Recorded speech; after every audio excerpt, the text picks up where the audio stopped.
देखिए यहाँ पे क्वेश्चन दिया गया है, क्वेश्चन बोल रहा है the coefficient of linear expansion of an inhomogeneous rod changes linearly from alpha 1 to alpha 2 from one end to the other end of the rod. The effective coefficient of linear expansion of the rod. आपको कहा गया है कि कोई एक rod है जो कि लीनियरली वेरी कर रही है एल के साथ में। ठीक है, तो सबसे पहले मैं इसका ग्राफ बना लेता हूँ। तो मैंने यहाँ पे ग्राफ बनाया। सपोज रॉड है, रॉड का लेंथ ले लिया मैंने, कितना, रॉड का लेंथ कितना है, एल है, चलेगा। अब एक साइड पर इसका कोफिशिएंट ऑफ लीनियर एक्सपेंशन जो दिया गया है वो दिया गया है अल्फ़ा 1, दूसरे साइड पे क्या दिया गया है आपको, अल्फ़ा 2। क्लियर।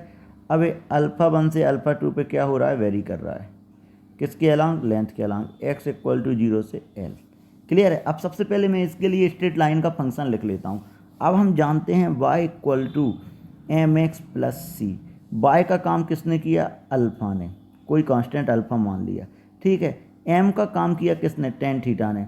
टेन थीटा कितना हो जाएगा, परपेंडिकुलर वाई बेस, मतलब alpha 2 minus alpha 1 by l into x plus कितना, अल्फ़ा 1। ये आ गया आपके पास अल्फ़ा। क्लियर। अगर मैं बात करता हूँ कि suppose change in temperature is delta T या डी टी मान लेता हूँ, तो क्या लिखूँगा, चेंज रॉड का लेंथ में जो चेंज आएगा डेल्टा एल इक्वल टू कितना होता है, एल। अब यहाँ पे मान के चलो जो मैंने एक्स डिस्टेंस पर एक छोटा सा एलिमेंट लिया है या एक्स पॉइंट पे मैंने जो निकाला है उसको मैंने नाम दिया है क्या, डी एक्स। ठीक है, डी एक्स में चेंज देख रहा हूँ मैं, डी एक्स में, तो एल, ठीक है, एल का काम किसने किया, डी एक्स ने। एल अल्फ़ा डेल्टा टी, पहले मैं इसको लिख लेता हूँ, डी टी। एल का काम किसने किया, एल का काम किया किसने, डी एक्स ने। अल्फ़ा का काम किसने किया, alpha 2 minus alpha 1 by x plus alpha 1 into D T. Clear. अब डी टी मतलब क्या है आपके पास, चेंज इन टेम्परेचर।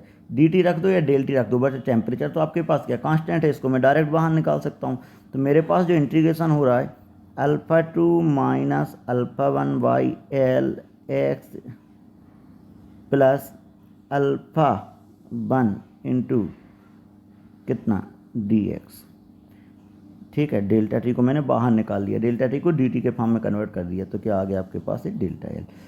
ठीक है, अब देखिए जब मैं इसका इंटीग्रेशन कर रहा हूँ तो मेरे पास आया, इंटीग्रेशन करने के बाद देखिए alpha 2 minus alpha 1 by L constant, x का डी एक्स के रिस्पेक्ट में जो इंटीग्रेशन होगा और जो लिमिट है वो कहाँ से कहाँ तक जा रहा है, 0 से एल तक जा रहा है। तो मैं लिख सकता हूँ alpha 1 x plus alpha 2 minus alpha 1 by L into x square by 2 limit 0 से L, upper limit minus lower limit. तो मेरे पास ये डेल्टा टी ऑलरेडी था, तो डेल्टा टी की जगह डेल्टा टी रखा। यहाँ पे लिख सकता हूँ मैं alpha 1 L plus alpha 2 minus alpha 1 by 2 into L. अब जब मैं इसको सॉल्व करता हूँ तो मेरे पास आ गया delta l equal to l times of alpha 1 plus alpha 2 by 2 into delta t. Clear है, ये मेरे पास निकल के आ गया। अब मैं इसको जनरल फार्मूला के साथ ट्रीट करता हूँ तो लिख सकता हूँ delta l equal to l alpha effective into delta T.